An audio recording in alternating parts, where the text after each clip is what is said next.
Una autocaravana. Caminos infinitos. Millones de protagonistas.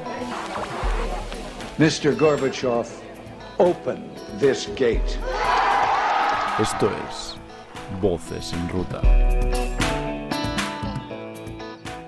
Y empezamos este sexto episodio de Voces en Ruta otra vez en Polonia, el país que nos está sorprendiendo y que nos vamos a llevar con nosotros en el resto de este viaje. Antes de empezar, recordaros que ofrecemos el material de forma totalmente gratuita, pero que las suscripciones son fundamentales para mantener el proyecto. Así que si quieres y puedes apoyarnos, lo puedes hacer a través de patreon.com. Repetimos, patreon.com/Voces en Ruta. A través de la plataforma nos vas a poder apoyar de forma mensual en la cantidad que prefieras. Voces en Ruta cuenta como patrocinador principal con Vasco Electronics, el dispositivo de traducción portátil que permite comunicarte en más de 70 idiomas.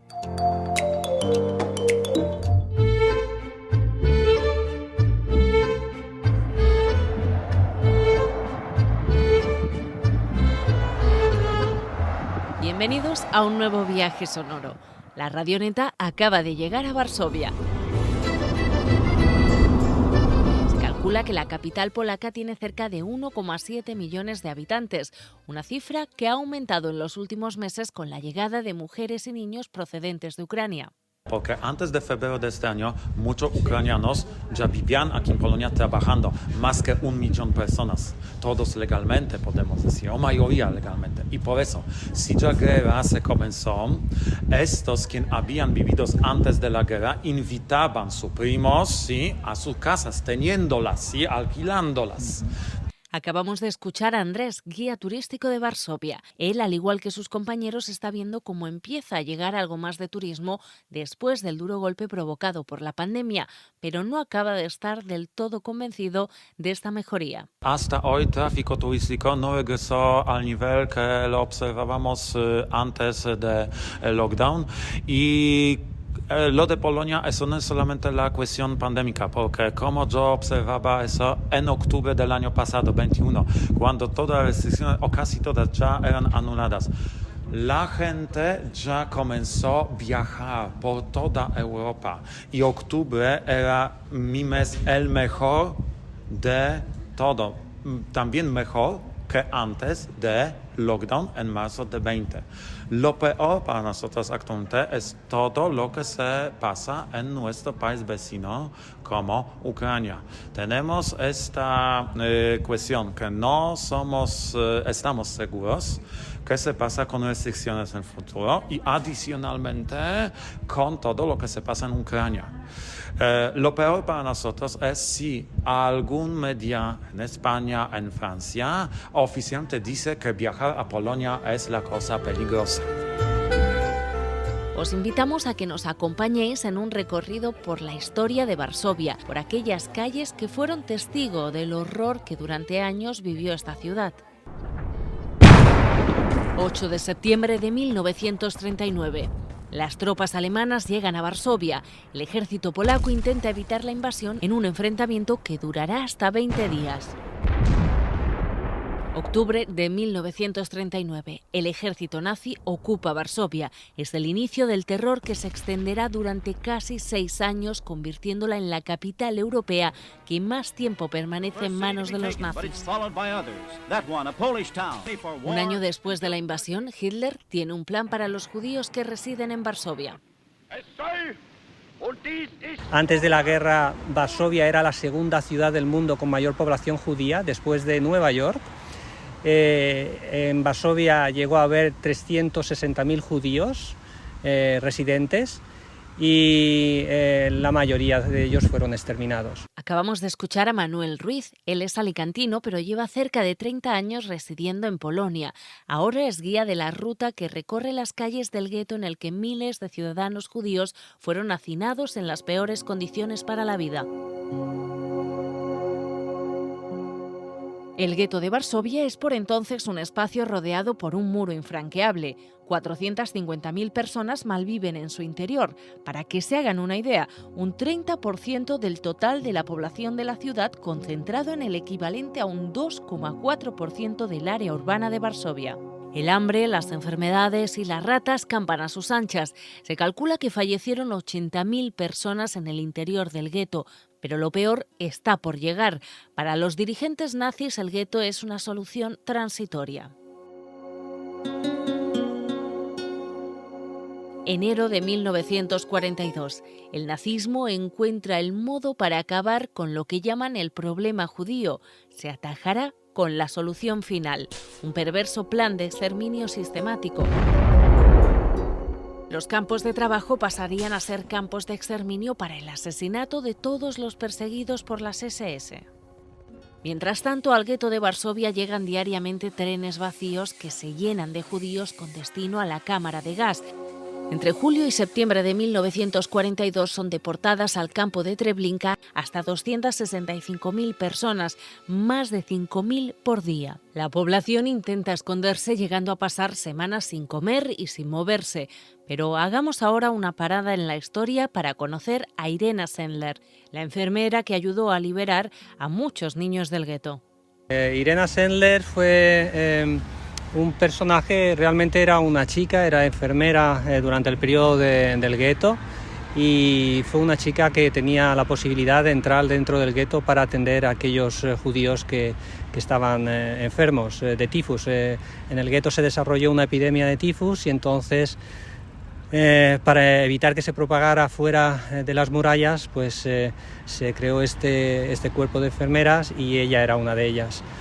Pero como era muy sensible a los niños, al entrar dentro del gueto y ver cómo sufrían, pues decidió ayudarlos. Sacar a estos menores es una operación muy arriesgada en la que todos se juegan la vida. Ella tenía permiso para entrar y salir todas las veces que quisiera y bueno, al ver a esos niños, pues decidió por propia iniciativa sacarlos de allí. Lo hacía de varias maneras. Una de esas formas era pues cuando entraba con cajas, con un transporte con cajas de comida, esas cajas luego al salir estaban vacías y a veces metía niños dentro de ellas.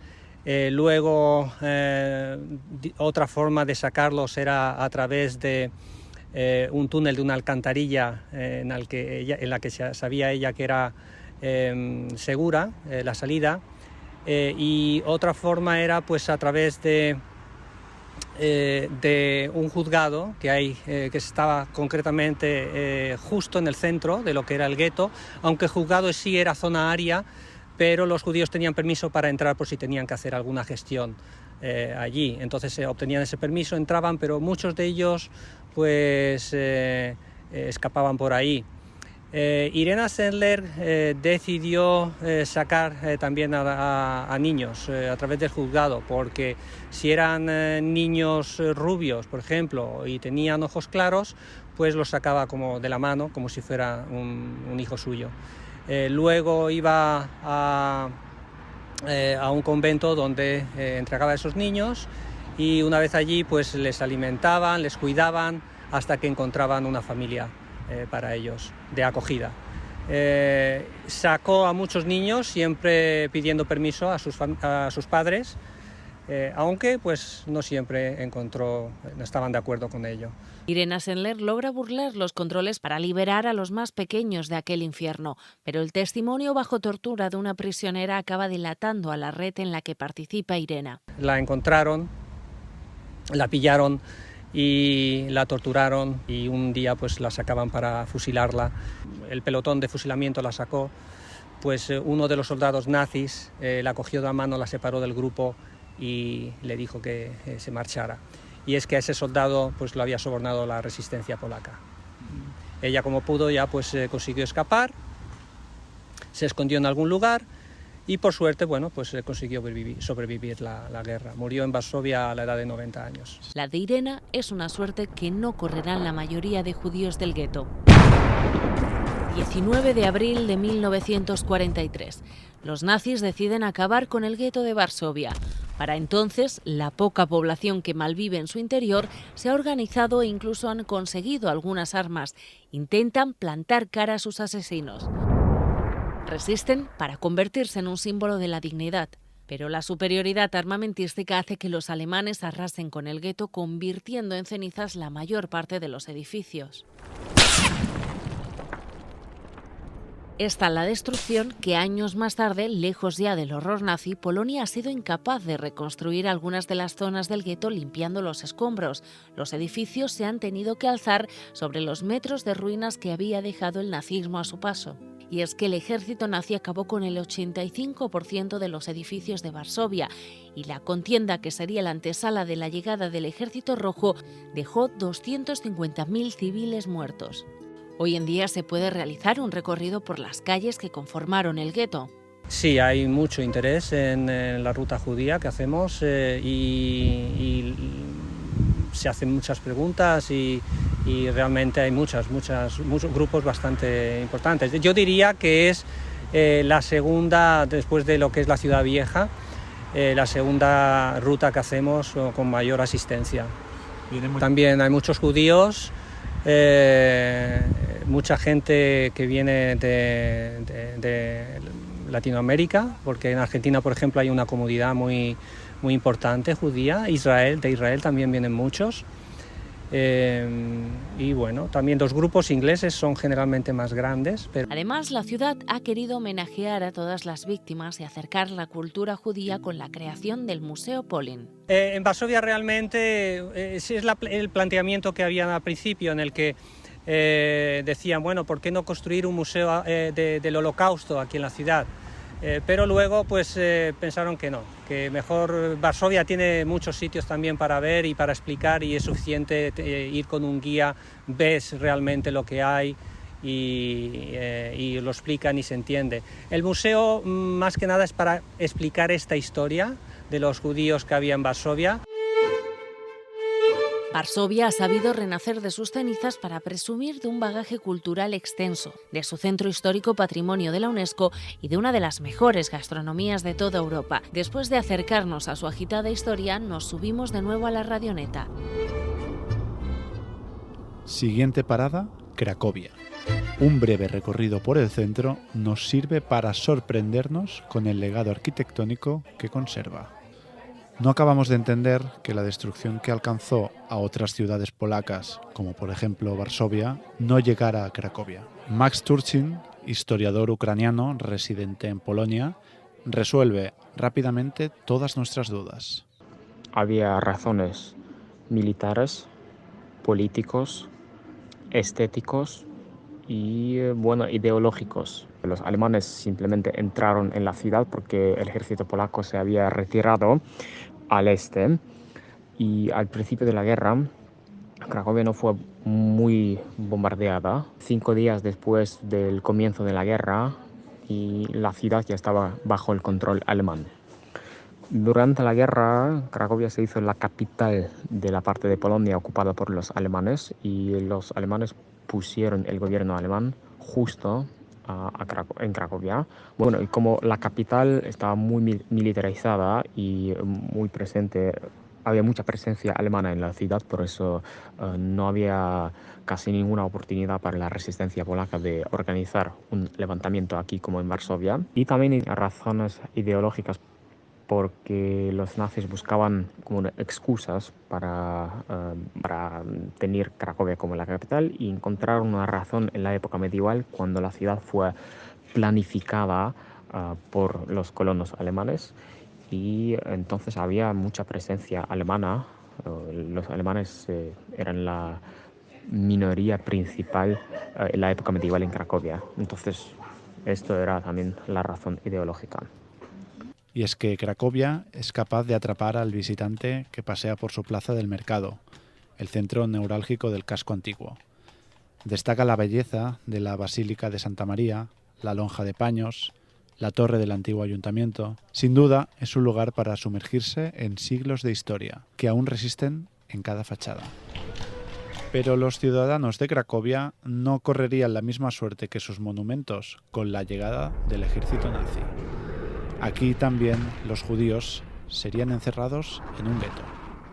En 1941, los nazis decidieron crear el gueto de Cracovia, y mandaron a todos los judíos mudarse al barrio Podgórze. Obviamente era un barrio habitado, un barrio donde antes de esto había vivido gente, en su gran mayoría no judíos, y ellos tenían que dejar sus casas, dejar sus tiendas, negocios atrás y mudarse a otra parte de Cracovia. El único que se quedó se llamaba Tadeusz Pankiewicz. Alicia es historiadora y guía en Cracovia. Con ella descubrimos algunas de las historias que esconde esta ciudad. Hagamos una parada en nuestro recorrido para conocer a Tadeusz Pankiewicz. Era polaco, era farmacéutico, tenía la farmacia debajo de Águila, que se situaba y se sigue situando en la Plaza de los Héroes del Gueto.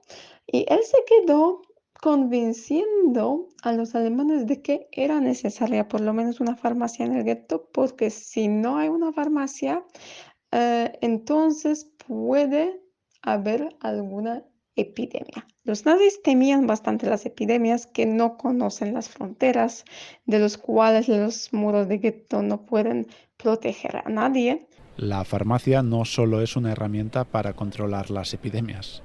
Y fue la única farmacia del gueto que sirvió mucho, primero siendo la farmacia, luego también siendo el sitio de contacto con el mundo externo, porque Tadeusz Pankiewicz sí que vivió en el gueto, pero también contrataba a 3 trabajadoras polacas que cada día después de trabajo volvían al mundo más libre que el que se encontraba en el gueto. Y siempre volvían con algunas noticias del mundo, con algunas informaciones personales también. Además de convertirse en un espacio para salir del horror diario, también sirve a muchos judíos para escapar del gueto.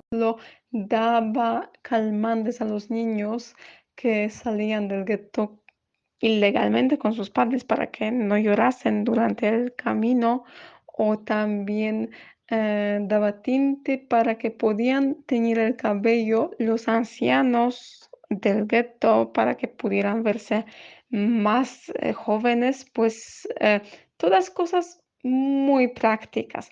Y al mismo tiempo es súper interesante porque fue el testigo de todo lo que pasaba. Enfrente de sus ventanas se veía la acción de liquidación del gueto muy trágica.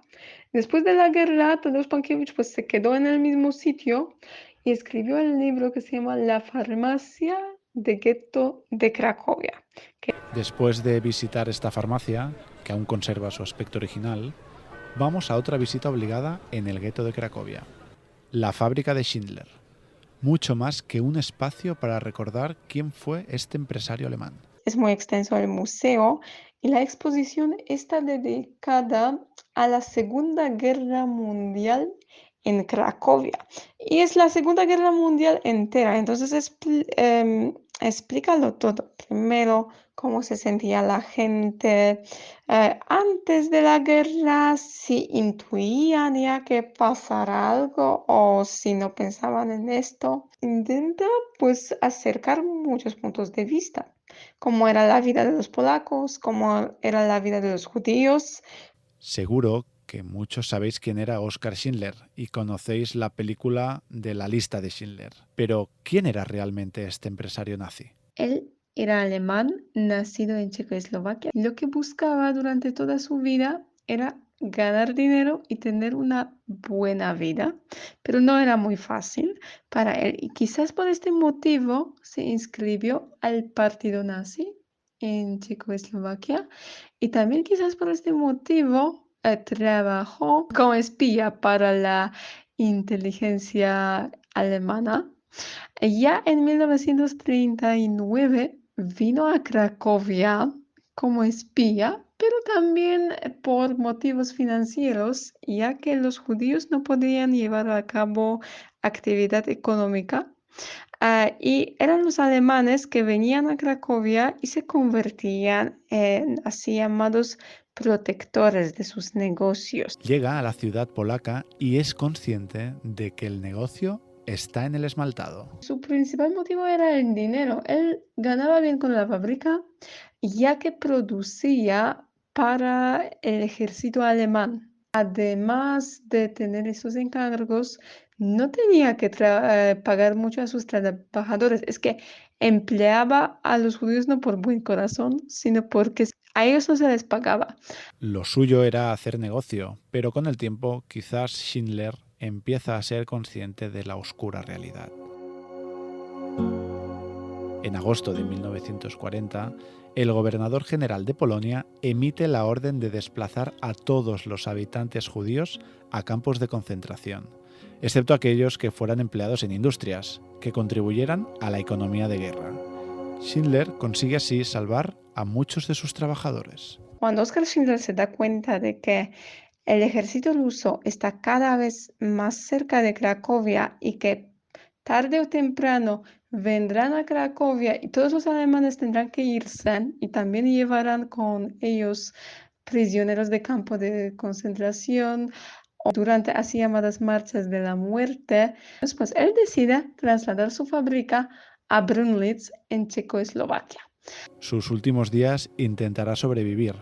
Pasará por Argentina para volver a Alemania y, finalmente, acabar sus días en Israel. Después de la guerra, Oskar Schindler vive en Alemania, apoyado por las ayudas de organizaciones de caritativas judías, y luego emigra a Argentina, intenta fundar una granja. No le sale muy bien el negocio, vuelve a Alemania, intenta con varios otros negocios que tampoco le salen muy bien, y muere en 1974, pues ya sin grandes éxitos en su vida. Es el único alemán que está enterrado en Jerusalén, entonces también significa algo y tiene la medalla de justo entre las naciones del mundo. Finaliza nuestro recorrido por Cracovia. Dejamos atrás una ciudad patrimonio de la humanidad para dirigirnos, esta vez, a República Checa.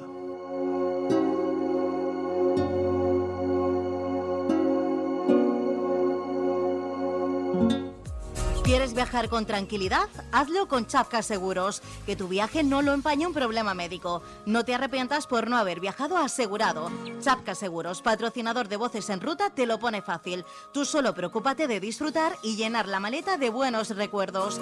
Chapka Seguros se preocupa de tu salud.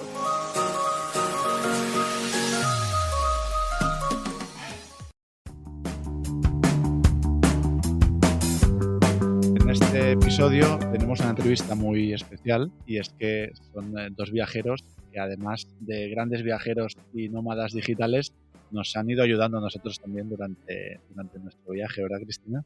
Sí, y es que nos han ido dando consejos, pero también muy buenos ratos, porque somos fans de sus historias que nos han hecho reír muchísimo.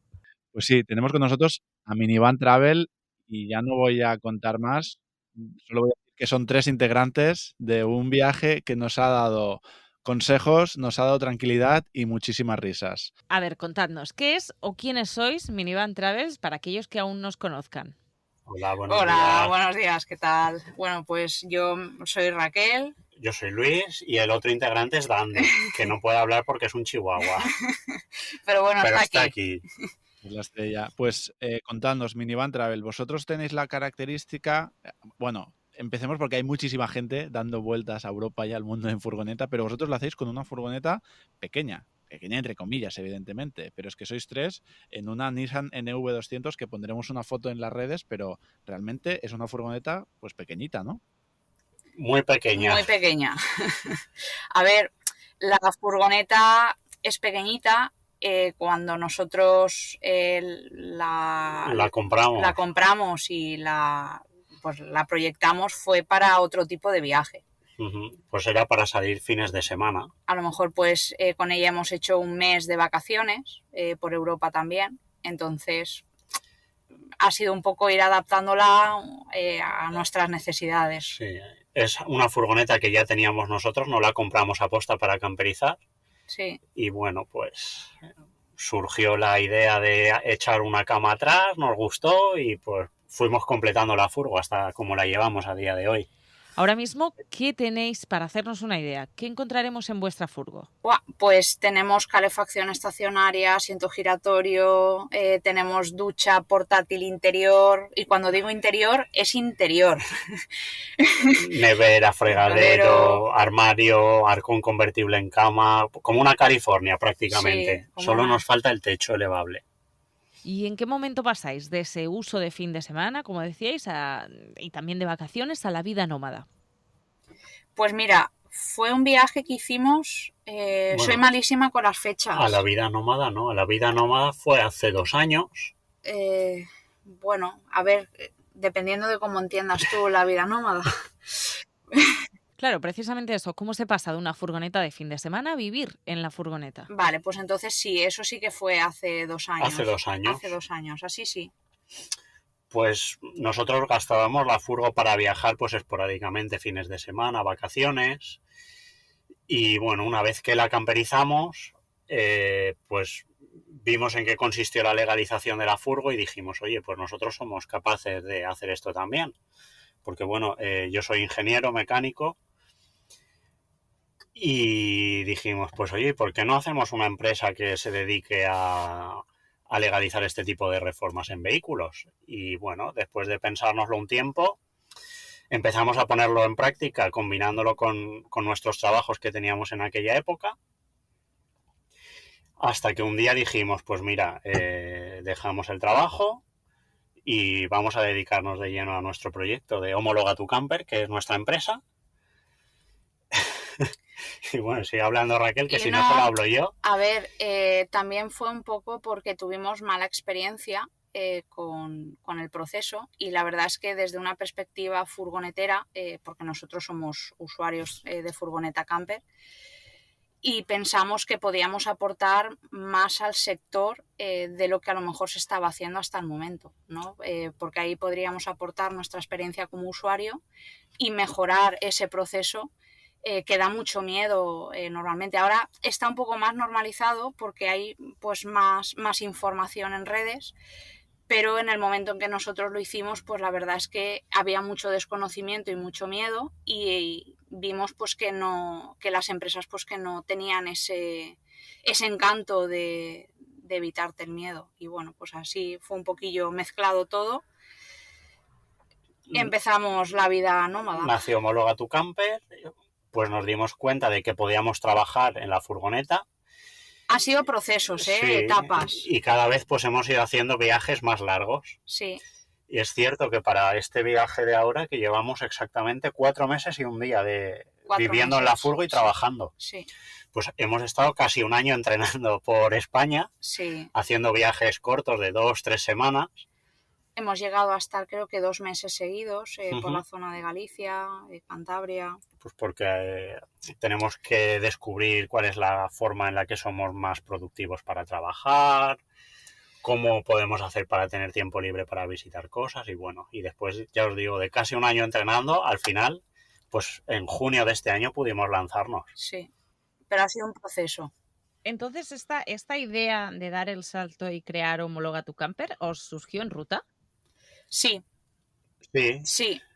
A ver, yo te explico. Nosotros llevamos ya muchos años intentando salir, entre comillas, del sistema, ¿vale? Porque nosotros estábamos muy integrados, de hecho hemos pasado etapas de hace ya muchos años que incluso hemos llegado a tener hasta varios trabajos. Y bueno, pues al final es un proceso también de adaptación, de filosofía de vida, y que vas pues minimizando tanto el tema material, en nuestro caso, como también el tema al final laboral.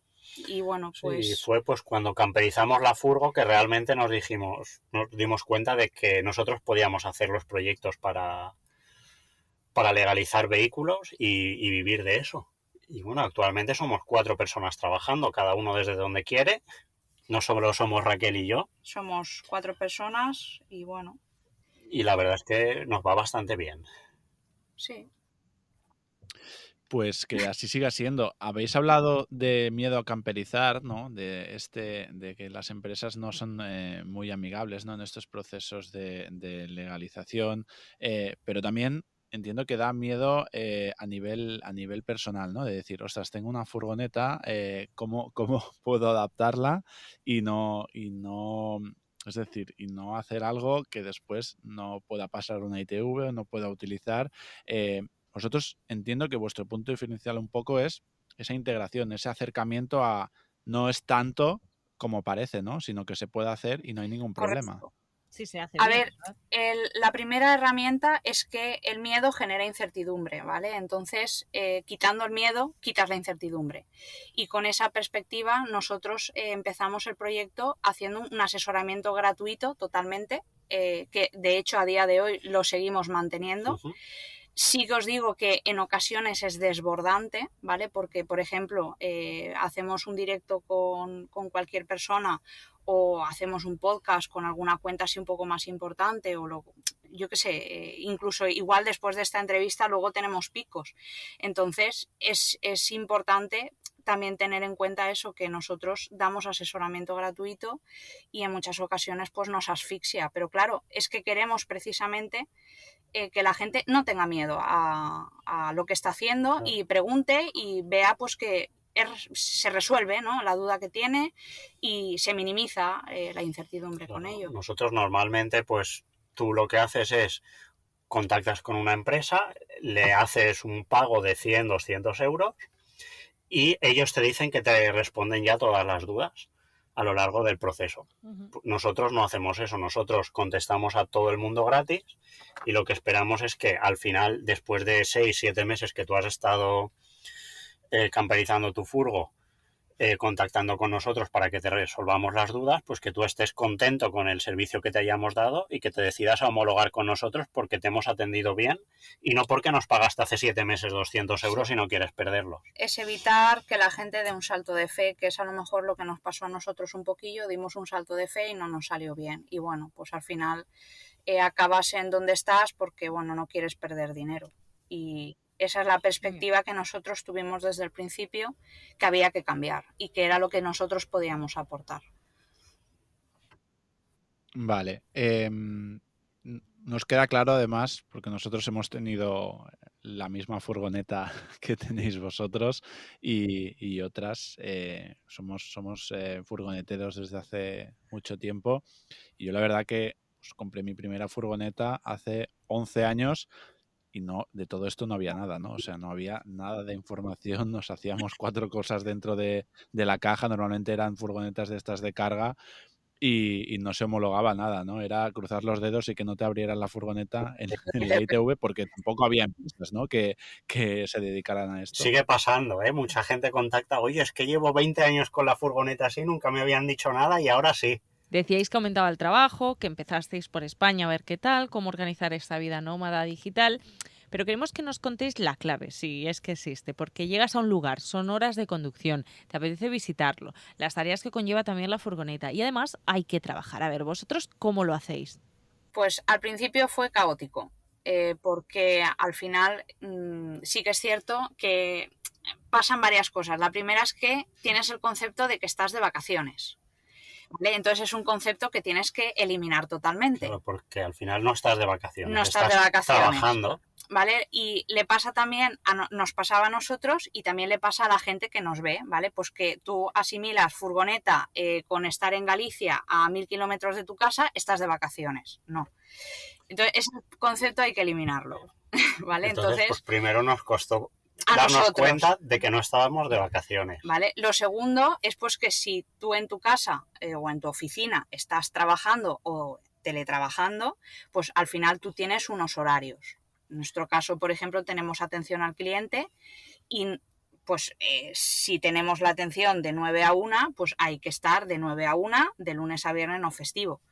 Sí, al principio nos pasaba también pues eso, que nos pasábamos todo el día trabajando, se nos Correcto. hacían las 9 de la noche en el ordenador. Entonces, pues Pues lo que hicimos fue ponernos un horario fijo y ese horario pues lo tenemos que cumplir todos los días. todos los días. Trabajamos normalmente de 6 de la mañana a 3 de la tarde. ¿Vale? Luego sí que es cierto pues que hay días puntuales que toca trabajar por la tarde, pero bueno, eso es un tema de emprendimiento y de gestión de empresa que Correcto, pero que no muy tiene nada importante que ver. pues, fijarte tu horario. Correcto. Eso es la clave. Y luego, pues la yo disciplina. creo que el último punto ha sido el no hacer pérdidas de tiempo. Porque también, pues, una vez que ya teníamos el horario, pues nos pasaba pues que a mitad mañana, oye, vamos a ir a poner una lavadora. Entonces, entre ir a poner la lavadora y pitos y flautas, pues perdías 2 horas. Claro, y eres menos productivo. Entonces, si te pones un horario, es cumplirlo y estar pues trabajando. Que yo creo que este consejo le vale a cualquier persona que teletrabaje, aunque no sea en furgoneta. Bueno, y así, pues lo que conseguimos ya que una vez que terminamos de trabajar ya tenemos tiempo libre para hacer lo que queramos. Totalmente, o pues sabéis que en la furgo normalmente tienes que hacer siempre muchas cosas, ir a llenar agua, a vaciar. Luego la segunda parte sería la gestión de ese tiempo de ocio, ¿vale? ¿Qué hacer con ese tiempo de ocio? Porque al principio nos frustrábamos mucho porque había días que terminabas de trabajar, comías, recogías y bueno, pues hay que poner la lavadora, hay que vaciar, hay que llenar, hay que ducharse. Entonces había veces pues que querías visitar cualquier cosa y como que te ponías metas muy ambiciosas, ¿vale? Y al final pues nos pasó en Noruega un día, bueno, que yo rompí en llanto porque estaba muy estresada. Y al final la clave pues es ir más lento. Claro. Sí, eso también nos ha pasado a nosotros, ¿no? De que al final trabajas una serie de horas, primero te tienes que marcar un horario, porque si no te lo marcas o no trabajas o te pasas todo el día delante del ordenador, y que después pues estás en una ciudad que te apetece visitar o te apetece hacer alguna ruta, pero claro, comes, descansas un poco, vas a llenar agua, arreglas alguna cosilla de la furgo, miras el aceite, ¿no? Y al final, y más ahora que se acerca el invierno, cuando acabas ya es de noche y no puedes hacer nada, ¿no? Entonces dices, ostras, pero si es que estoy más estresado que cuando estaba en casa, ¿no? Sí. Entonces es un poco también un proceso de adaptación y aprendizaje. Porque luego también nos ha pasado en el Preikestolen fue, creo, sí, que queríamos hacer la ruta de senderismo famosa de Noruega y un día llovía. Al día siguiente nos pasó una cosa personal y no pudimos hacerla. Al día siguiente volvió a llover. O sea, fue una consecución de hechos que al final querías hacerlo, la ruta querías hacerla y como que no podía. Y al final, al cuarto día, pues desestimamos hacerla y continuamos el viaje. Es saber también pues que hay cosas que, aunque tú las lleves en mente, pues no se van a poder hacer. Claro, se escapan de nuestro control. Claro, y la vida en furgoneta depende mucho de la meteorología, ¿no? Y hablando de la meteorología, explícanos un poco cuál es esta ruta que lleváis haciendo desde junio, así muy resumidamente. ¿Salís de Valencia, si no me equivoco? ¿Es así? Sí, Valencia. ¿Y dónde vais? Y empezamos realmente el viaje en Dinamarca. Cruzamos Francia y Alemania rápidamente y en Dinamarca ya es donde frenamos y empezamos a visitar hacería lo la que costa oeste de Dinamarca, más o menos hasta mitad de Dinamarca, y cruzamos hasta Copenhague, y ya para entrar en Suecia, Noruega y Finlandia, que era, bueno, nuestro objetivo inicialmente era Noruega solo. Sí, lo que pasa es que, bueno, el viaje empezó a cobrar vida solo, no sé muy bien cuándo. Entonces, pues ya cuando decidimos que teníamos todo el tiempo del mundo para hacerlo, pues frenamos y se ha alargado y hemos visitado también Finlandia, Suecia. Vemos que mucha gente que ha dado el paso y se ha lanzado a este modelo de vida está optando por los países escandinavos. ¿Qué creéis vosotros que habéis estado por ahí que tienen estos lugares? ¿Qué tienen estos países para esta vida furgonetera? A nosotros hay dos cosas importantes. Una es el tema de la temperatura, que nosotros no somos de calor. Nosotros preferimos, si tengo que elegir, prefiero el frío. Y la segunda son los entornos naturales, ¿no? Sí, bueno, y luego la facilidad que tienes también. También, sí. Que está permitida la acampada libre, entonces en cualquier sitio prácticamente, quitado en ciertas zonas muy puntuales, pues puedes aparcar sin problema. Sí, nosotros puntualizar que estamos tan sistematizados con el tema legislativo español de la acampada que hemos estado en países como Noruega, Finlandia, en Suecia, que se permite la acampada y no hemos sacado ningún objeto al exterior. O sea, nos ha costado 3 meses hacer un fuego en la calle. Sí, no es broma. Y eso que está permitido, hacer fuego en cualquier parte. Pero bueno, al final lo que buscas también es la facilidad y no sentirte delincuente, que es muchas veces lo que pasa en España, ¿no? Que te sientes como delincuente por el mero hecho de estacionar en la calle. Claro. Este viaje ya está llegando a su fin. Volvéis a casa ahora en el mes de noviembre. Vais a estar un tiempo en casa, pero hay planes de futuro a corto plazo, ¿verdad? Sí, de hecho, la furgoneta esta, pues cuando la hicimos y nos la preparamos, era para fines de semana y vacaciones. Claro, no era para estar viviendo, trabajando. Entonces nos hemos dado cuenta, en este viaje creo yo ha sido pues la gotita que ha colmado el vaso, de darnos cuenta pues que esta forma de vida nos gusta. Con ello no quiero decir que me quiera ir a vivir a la furgo, porque a mí me gusta siempre tener un sitio donde retornar, ¿vale? Tener nuestra casa. Pero sí que nos ha gustado estar largos periodos de tiempo en la furgoneta y pues igual nos planteamos estar 1 año o 2 años viajando. Sí, y necesitamos algo más grande por el tema de almacenaje, pero también por la funcionalidad, porque al final pues es un espacio muy reducido. Para hacer cualquier cosa pierdes mucho tiempo y si estás trabajando y quieres hacer cualquier cosa pues es muy difícil. Entonces buscamos una funcionalidad que nos permita ser más productivos en el tiempo que a lo mejor nos planteamos estar trabajando o yo qué sé, haciendo cualquier cosa. Y la idea que tenemos es para primavera del año que viene pues volver a salir, sí, un viaje más largo y con una furgoneta más grande. Más grande. Tenéis definido el cómo con esa furgoneta, pero ¿y el dónde? Pues volveríamos yo creo que a esta parte en la que estamos. A terminar de recorrerla. Sí, porque nos hemos enamorado de la zona de Finlandia, se me ha quedado la espinita de muchas zonas de Suecia y también algunos rincones que me habría gustado visitar en Noruega que no hemos visitado. Entonces yo creo que la partida sería otra vez regresar aquí. Igual haciendo la ruta a al inversa. revés. Pasar Polonia, Estonia, Letonia, Finlandia. Subir por los países bálticos, por Finlandia y bajar por Noruega. Hacer el viaje al revés para terminar de ver la zona. Sí. Y el invierno, porque eso es una de las claves de cuando estás en furgoneta. ¿Dónde se pasa el invierno? Pues a ver, nosotros en invierno siempre vamos al sur, ¿vale? De hecho, lo llevamos haciendo de siempre. Verano norte, en invierno sur. Pero creo que queremos vivir la experiencia de estar un periodo largo en nieve.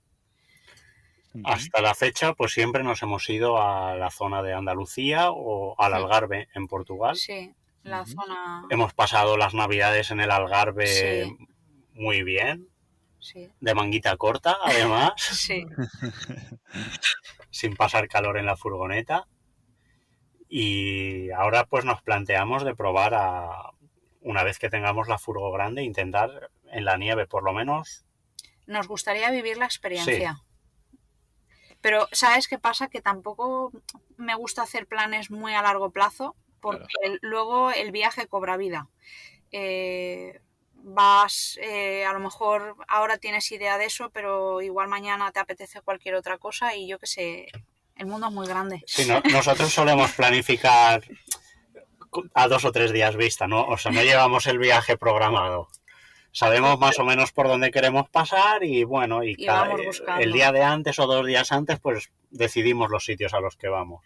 Yo creo que con esto ya podemos dar por finalizada la entrevista. Muchísimas gracias por el tiempo que nos habéis dedicado. Sabemos que os habéis tenido que parar en un área de servicio. Así que nada, muchísimas gracias por habernos dedicado estos 20 minutitos y agradeceros todo el apoyo que nos habéis dado porque nos habéis servido de mucho a nosotros y a nuestro proyecto y desearos nada que paséis unas buenas navidades y que esta nueva furgo que viene y este nuevo proyecto sea genial. Nada, muchísimas gracias también a vosotros. Me encanta vuestro proyecto, os sigo en redes. De hecho, os descubrí en TikTok.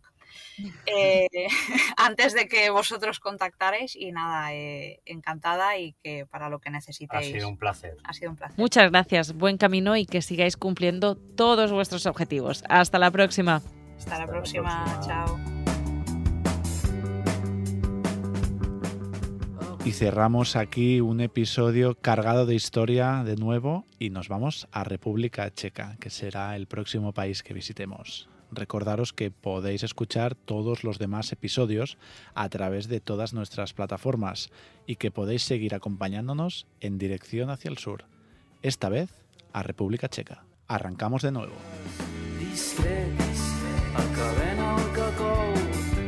Sota el fanal de pet, com arriba el sol.